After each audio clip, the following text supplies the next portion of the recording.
This is Chuck Rapp with Multiply, a podcast to provide a word of encouragement for village church planters and leaders. Today's episode will be a little bit longer as we conclude this 6-month study of Nehemiah. I've personally learned much from his leadership practices, and I hope that you found many practical applications from this series. Today I want to summarize our lessons. In chapter 1, we began with his intercessory prayer. He wept and mourned for days about the situation. It became very personal to him, and he owned the sins of the Israelite people.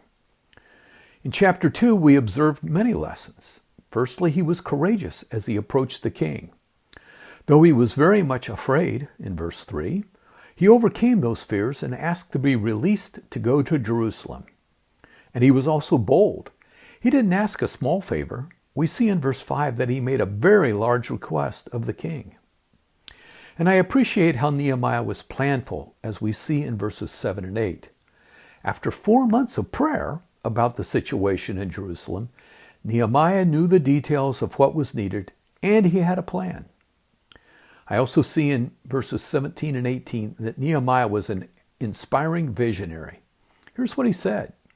I said to them, "You see the trouble we're in? Jerusalem lies in ruins. Its gates have been burned with fire. Come, let us rebuild the wall of Jerusalem, and we will no longer be in disgrace." And they replied, "Let us start rebuilding." And so they began this good work. And I appreciate in verses 19 and 20 that Nehemiah was confident in the Lord. He didn't puff up his own chest and claim that he was great. Rather, when confronted by opposition, he answered by saying, "The God of heaven will give us success." I said that in chapter 3, I see Nehemiah as a masterful motivator.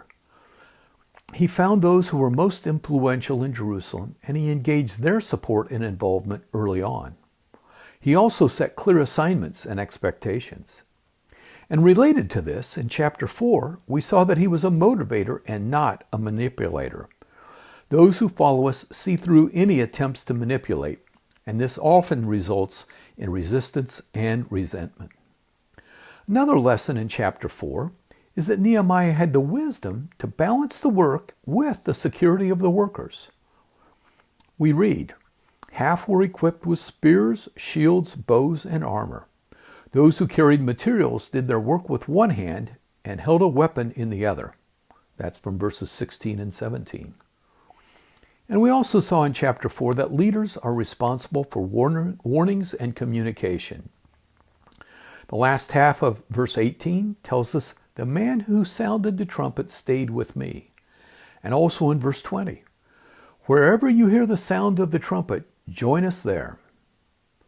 Moving on to chapter 6, we learn that Nehemiah and godly leaders are focused. They're able to stay with the task until it's completed. They are not easily distracted. And then in chapters 5 and 13, we saw that Nehemiah was willing to confront those under his leadership when the situation warranted it. I also suggested that people need to not only understand the what of correction, but also the why.